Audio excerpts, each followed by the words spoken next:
Hello everyone, start करते हैं आज की करंट अफेयर्स की वीडियो। और आज है 18 अप्रैल और आज के जो इम्पोर्टेंट करंट अफेयर्स होंगे वो आज की वीडियो में हम लोग डिस्कस करने वाले हैं।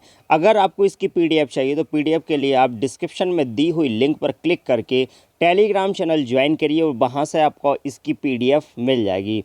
तो चलिए स्टार्ट करते हैं। पहला क्वेश्चन है आपके सामने, 17 अप्रैल को निम्न में से कौन सा दिवस मनाया जाता है? अंतर्राष्ट्रीय नर्स दिवस, परिवार का अंतर्राष्ट्रीय दिवस, विश्व दूरसंचार दिवस या विश्व हीमोफीलिया दिवस? तो यहाँ पर सही उत्तर है इसका विश्व हीमोफीलिया दिवस। तो adapting to change, sustaining care in a new world haemophilia day. तो सबसे पहले तो हम यहाँ पर समझते हैं कि यहाँ पर जो हीमो शब्द है ये किससे रिलेटेड है। तो मैं आपको बता देता हूँ कि हीमो शब्द रिलेटेड है ब्लड से, ठीक है, याद रखना। तो यहाँ पर हीमोफीलिया डे हम हर साल सेलिब्रेट करते हैं 17 अप्रैल को, याद रखना। अब आगे बढ़ते हैं। आगे अगर देखें तो world federation of haemophilia non profit organisation है ये, और इसके फाउंडर हैं फ्रैंक, ठीक है, और फाउंडेड हुआ था 1963 में। हेड क्वार्टर है इसका मॉन्ट्रियल में, जो कि कनाडा में है, और लोकेशन इसकी मॉन्ट्रियल में होगी ही, क्योंकि इसका हेड क्वार्टर वहीं है तो लोकेशन भी वहीं होगी। अब चलिए चलते हैं आगे। अगर हम बात करें तो मैं आपको बता चुका हूं कि हीमो का मतलब होता है ब्लड, ठीक है, तो ब्लड सेल से मिलकर ये बना होता है। और हीमो जहां भी आएगा आप ध्यान रखना, हीमो का मीनिंग ही ब्लड होता है। तो ब्लड क्लोटिंग वगैरह जो होती है वो सब इससे ही संबंधित होगी। आगे बढ़ते हैं। माइक्रोसॉफ्ट ने 19.7 बिलियन के लिए कौन सी कंपनी खरीदी? AI speech tank company, Nuance, telecom tech company, Facebook, इनमें से कोई नहीं। तो यहाँ पर इसका सही आंसर है AI speech tech company, Nuance. Microsoft ने लिंक्ड के बाद अपना दूसरा सबसे बड़ा अधिग्रहण किया। टेक दिग्गज ने एआई स्पीच टेक फॉर्म नॉन्स को $19.7 बिलियन में खरीदा है। इस कदम से माइक्रोसॉफ्ट को आवाज़ पहचानने में मदद मिलेगी और यह स्वास्थ्य देखभाल बाजार में तेज़ी लाएगा। नॉन्स अपने ड्रैगन सॉफ्टवेयर के लिए जाना जाता है, जो गहरी सीख का उपयोग करके भाषण को स्थानांतरित करने में मदद करता है। 2016 में माइक्रोसॉफ्ट ने लिंक्ड को $26 बिलियन में खरीदा था, याद रखना। अब अगर हम बात करें माइक्रोसॉफ्ट के सीईओ की, तो आपको पता होगा ये एक भारतीय हैं, सत्या नाडेला इनका नाम है। माइक्रोसॉफ्ट का मुख्यालय है वाशिंगटन में, जो कि संयुक्त राज्य अमेरिका में है। नॉन्स के सीईओ हैं मार्क डी बेंजामिन। नॉन्स का मुख्यालय है संयुक्त राज्य अमेरिका में और इसका अधिग्रहण कर लिया गया है। नॉन्स की स्थापना हुई थी 1992 में और संयुक्त राज्य अमेरिका में ही इसकी स्थापना हुई थी। तो बहुत ही इंपॉर्टेंट इन्फॉर्मेशन है आप सभी के लिए, इसको आप नोट डाउन करते जाना, क्योंकि ये इन्फॉर्मेशन जो है वो कई बार हम भूल जाते हैं। आप इसको रिवाइज़ करना, नेक्स्ट टाइम फिर जब कभी आएगी तो दोबारा रिवाइज़ होगा करंट अफेयर में। करंट अफेयर पढ़ने का यही एक सबसे अच्छा फ़ायदा है कि डेली रूटीन से अगर हम करंट अफेयर पढ़ते हैं तो पुराना भी रिवाइज होता चला जाता है, और दूसरा ये है कि जीके को फिर याद करने की ज़रूरत नहीं होती, वो अपने आप ही याद हो जाता है। नेक्स्ट क्वेश्चन है, हाल ही में रॉबर्टो वैनीगनी को कौन सा अवार्ड मिला है? Film fair award, life time achievement award, best actor award या इनमें से कोई नहीं। अब ये आपको दिखाई दे रहे हैं यहाँ पर इमेज में रॉबर्टो वैनीगनी, ठीक है। अब इनको अवार्ड कौन सा मिला है? तो अवार्ड मिला इनको लाइफ टाइम अचीवमेंट अवार्ड। निर्देशक रॉबर्टो वैनीगनी वेनिस अंतर्राष्ट्रीय फिल्म 78वां जो हुआ है महोत्सव में लाइफ टाइम अचीवमेंट के लिए गोल्डन लॉयन प्राप्त करेंगे, जो 1 से 11 सितंबर तक चलता है। आयोजकों ने 2 बार के ऑस्कर विजेता अभिनेता निर्देशक के बारे में खबर की पुष्टि की है। तो लाइफ टाइम अचीवमेंट अवार्ड इनको प्राप्त होने वाला है। नासा कितने अप्रैल को अपना स्पेस एक्स क्रू 2 को लॉन्च करेगा? तो ये भी एक इम्पॉर्टेंट क्वेश्चन है। 20 अप्रैल को या 22 अप्रैल 2021 को, 25 अप्रैल या 30 अप्रैल? तो नासा की बात करें भाई, स्पेस एक्स क्रू 2 यहाँ पर लॉन्च करने वाला है कब? 22 अप्रैल को, याद रखना। राष्ट्रीय एरोनॉटिक्स एंड स्पेस एडमिनिस्ट्रेशन, भाई फुल फॉर्म है नासा का, NASA national aeronautics and space administration, याद रखना। विश्व पृथ्वी दिवस 22 अप्रैल पर अंतर्राष्ट्रीय अंतरिक्ष स्टेशन में 4 अंतरिक्ष यात्रियों को लॉन्च करने के लिए तैयार है। नासा स्पेस एक्स के साथ मिलकर मिशन लॉन्च करेगा। क्रू ड्रैगन स्पेसक्राफ्ट की दूसरी क्रू ऑपरेशनल फ्लाइट है। यह मिशन 4 वैज्ञानिकों को अंतर्राष्ट्रीय अंतरिक्ष स्टेशन तक पहुंचाएगा। अंतर्राष्ट्रीय अंतरिक्ष स्टेशन की यात्रा करने वाले अंतरिक्ष यात्री नासा, जैक्सा और ईसा से हैं। जैक्सा कंपनी जापानी स्पेस एजेंसी है और जो ईसा यूरोपियन स्पेस एजेंसी है। तो बहुत ही इंपॉर्टेंट यहाँ पर क्वेश्चन है, मुझे लगता है कि आपके एग्ज़ाम के अकॉर्डिंग ये बहुत ही इंपॉर्टेंट क्वेश्चन होगा। आगे बढ़े तो नासा के जो कार्यवाहक प्रशासक हैं स्टीव जोर्चिक हैं।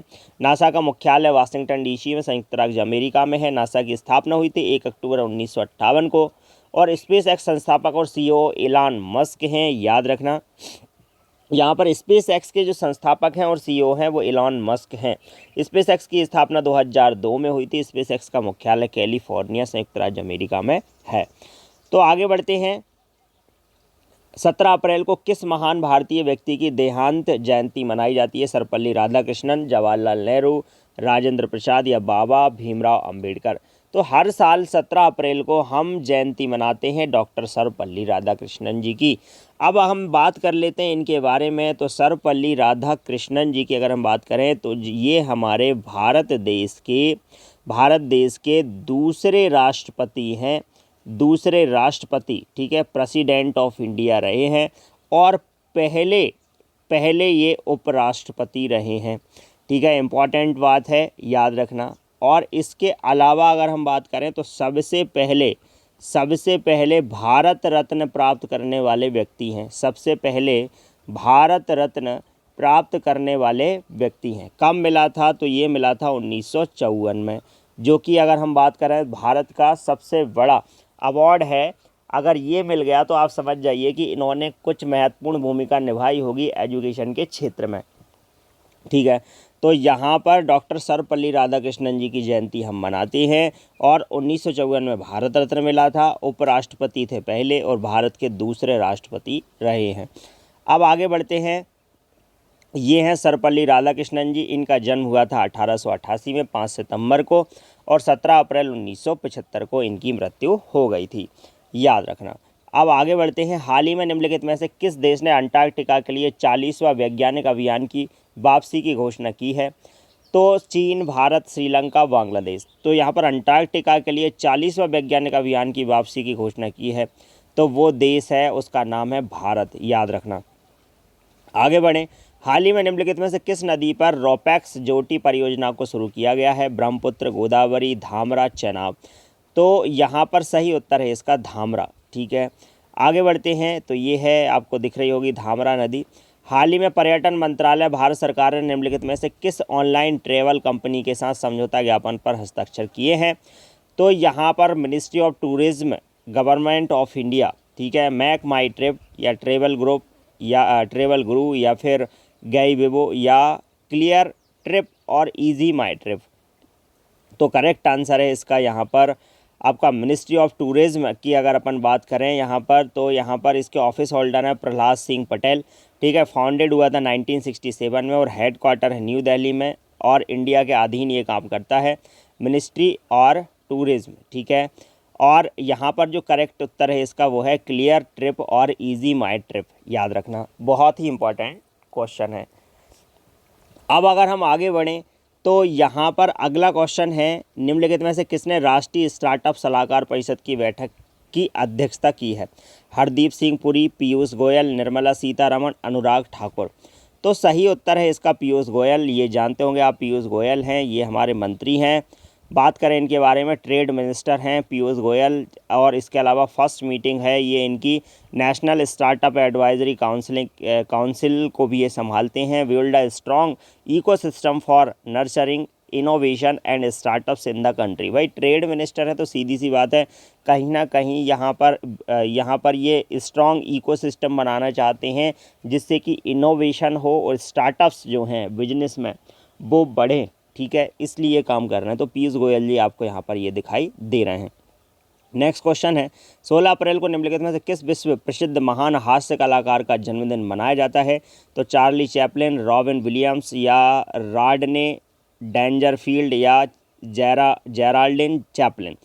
तो यहाँ पर ये देखिएगा, जो हास्य कलाकार हैं आपने नाम तो सुना ही होगा इनका, ये फ़ोटो आपको इनकी दिखाई दे रही है, चार्ली चैपलिन इनका नाम है।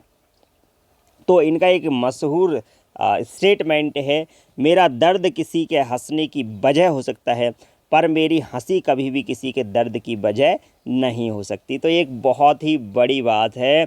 मतलब ऐसा कभी नहीं हो सकता कि अगर वो कोई भी व्यक्ति अगर मुस्कुराता है तो वो कभी किसी के दर्द की वजह नहीं हो सकती। और ये सच्चाई भी है और हम अपने जीवन में इस चीज़ को अपनाते हैं और कहीं ना कहीं इस चीज़ का एक अपना अपना महत्व भी है। क्योंकि सबसे बड़ी बात तो यहाँ पर यही होती है कि आप खुद सोचिए कि अगर आप मुस्कुराते हो तभी ऐसा बोला जाता है कि ऑलवेज़ हैप्पी, हमेशा खुश रहो। क्योंकि अगर आप मुस्कुराते हो तो कभी भी आप किसी के दर्द की वजह नहीं हो सकते। कहीं ना कहीं आपको खुश देख के वो सामने वाला व्यक्ति भी खुश हो ही जाएगी, उसको होना ही पड़ेगा, भले ही वो घर से कितने भी क्रोध में या गुस्सा में निकला हो। और इस समय कोविड के दौर में तो मैं आपसे बस यही कहता हूँ कि सेफ़ रहिए, घर में रहिए और साथ के साथ मुस्कुराते रहिए और खुश रहिए, अच्छी बातें करिए, आध्यात्म से जुड़िए, किताबें पढ़िए, पढ़ाई करिए। ये एक बेस्ट अपॉर्चुनिटी है आप सभी के लिए, बहुत अच्छा मौका है। खूब मन लगा के पढ़ें और खुश रहें और घर वालों को खुश रखें, मास्क लगाएं, सोशल डिस्टेंसिंग के साथ सारे काम करें, ठीक है। और पढ़ाई भी अगर आपको करना है तो बिल्कुल इस तरीके से पढ़ाई करें जैसे कि आप स्कूल कॉलेज जाते हैं, बिल्कुल वैसे ही प्रिपेयर हो जाएं और फिर देन अपनी पढ़ाई करें। तो माय डियर एस्पिरेंट, आज के लिए इतना ही। वीडियो अच्छा लगा हो तो लाइक और शेयर ज़रूर करना। मिलते हैं नेक्स्ट डे नए करंट अफेयर के साथ। Thank you very much.